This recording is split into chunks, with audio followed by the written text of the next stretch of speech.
He likes to listen to himself talk. But he's actually our systematic theologian, so he gets wrapped up in lots of details. Luke is our bleeding heart guy. He's the one that has all the parables about the Good Samaritan and all those things. And kind of the grace of God, prodigal son, lots of stuff about God's mercy and love. John is our mystic, and then Mark's just nothing but the facts. He doesn't have really very many teachings, actually.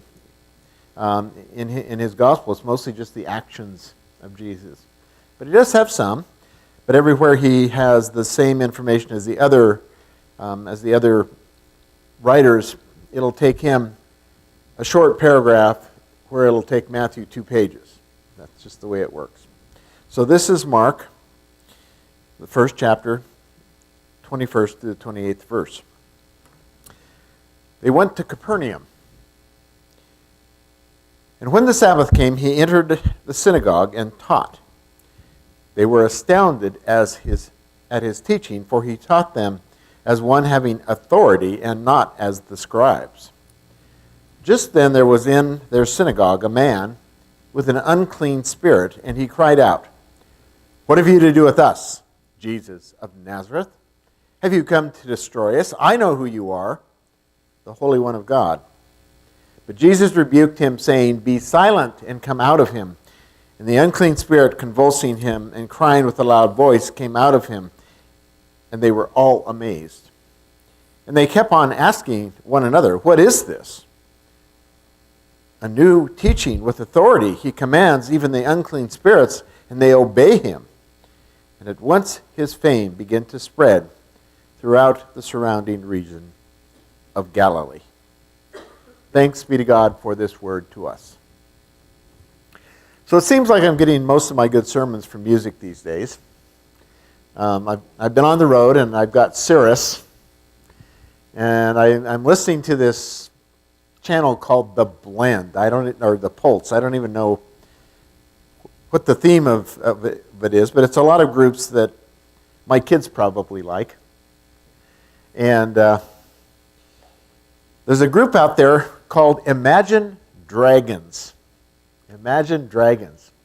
That's a good name, right? I like that one. It's almost as good as some of the names from my youth, probably your youth, right? Santana, Grateful Dead, Grand Funk Railroad, Jefferson Airplane, Three Dog Night, Steppenwolf. Yeah, you got all those. Well, this group I like. I like them sometimes. There's a few songs of theirs I'm not thrilled with, but they're pretty good. They're pretty good. And they have a song called Demons. It's not a fun song. It's actually kind of haunting. That would probably be the best word. But here's some of the lyrics. When the days are cold and the cards all fold, and the saints we see are all made of gold, i.e. not flesh and blood anymore, right?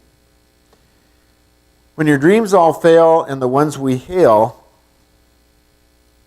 are the worst of all, and the bloods run stale, I want to hide the truth. I want to shelter you. But with the beast inside, there's nowhere we can hide. No matter what we breed, we're still made of greed. This is my kingdom come. This is my kingdom come. When you feel my heat, look into my eyes. It's where my demons hide. It's where my demons hide. Don't get too close. It's dark inside. It's where my demons hide. It's where my demons hide. Don't get too close. It's dark inside. It's where my demons hide. Well, today we have a story, right? About a guy who's got a demon hiding inside him. Painting him, according to the scripture, making him unclean. Now, we don't know what exactly the author was thinking when he used that word, unclean. Unclean in Judaism during that time had all kinds of implications. We would have our own definition, perhaps, of unclean. Maybe we would think unclean is greedy or angry, hateful, prejudiced, fearful, cruel, unfaithful, untruthful. We might have our own way of thinking about unclean. And we might have our own way of thinking about those things inside us and other people that are damaging and scary and hurtful and generate those kinds of things like prejudice and fear. But perhaps to think of them as demons is as good a way as any. Sometimes it's helpful to get anthropomorphic. Well, today in the walk with Jesus, as we walk along through the stories of Jesus, we encounter this man with this demon. It's well hidden, it seems, at the core of this man. He's not an invisible man. He's not even necessarily an outcast. He's actually just sitting there in that synagogue. He's just one of the people in the pews, sitting there, participating, mingled in with all the other people in the pews, just another person. And then Jesus comes along and starts to teach. And I can only think about this story one way, that Jesus standing there teaching, reading the scripture, somehow got through the surface protections of this person. And as he taught and as he talked, he somehow got into that deep place, that inner place, into that dark place where the demons hide. I don't honestly know what was going on in this person. I don't know what kind of hell existed inside him. But this is one thing of which I'm certain. Once Jesus got under that guy's skin, through his presence, through his words, through the word, something happened. And what happened was that the demon no longer had a home. This is what happens when the sacred comes along, when Jesus shows up, when the Spirit is set loose. The demon or the demons, those things that are so well hidden that torment us from inside, no longer have a home. In this case, the demon, so well hidden, all of a sudden can no longer hide in that deep place. I've often wondered about how much insight this guy had about what was inside him before Jesus showed up. Did he know he had a demon? Did he know he had that dark stuff lying around at the center of who he was? Maybe he did. Maybe he didn't. You'd think he would know if he was struggling with inner torment, but I'm always surprised at how difficult it is for us to really be aware of what's going on inside us. Insight does not always come easily, does it? There's a lot of people out there who have no idea what's going on at their core. No idea. Some of them are us. Sometimes it's me. I admit it. I mean, I've had plenty of times in my life when I have been more than clueless, when I have had really no good feel for what it was that was driving me, for what it was that was shaping me, for what it was that was determining the way that I was thinking and the way that I was behaving. It was just in there, making it happen. I don't know whether this guy knew what was going on inside him, but I do know that when Jesus came, whatever it was that was inside him, all of a sudden is right out there on the surface. The light came, and everything was revealed. Now when that happens, right, it's not fun, usually. It's kind of challenging. It's disturbing, right, to see what's in there. The thoughts, the feelings, the sensations, the memories, the hopes, the wishes, the dreams, the fears, all that stuff that's in there. But that moment of insight, that moment of revelation, if you want to call it that moment of things coming to the surface, that's the beginning of spiritual growth. If we don't see the demons within, if they don't come out in the open, If all those painful thoughts and memories, all that foreboding and guilt and all that anger and hate just kind of sits there, it's not good. Demons lurk in the dark. They flourish in the dark. They have power in the dark. And from the darkness, our inner demons, however we want to define them, drive our lives, imprison us, rob us of life.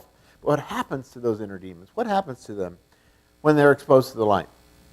What happens to them when we suddenly realize they're there? They start to wither. That's what happens in the story. The presence of the light revealed the inner mess. It brought it up. It brought it out. Yuck, there it is. Inconvenient, embarrassing, perhaps even shaming for this poor guy. But revealed the problem could then be dealt with, right? And it was. Jesus casts it out. When Jesus arrived, there was no room in there anymore for the demon. It just naturally had to go.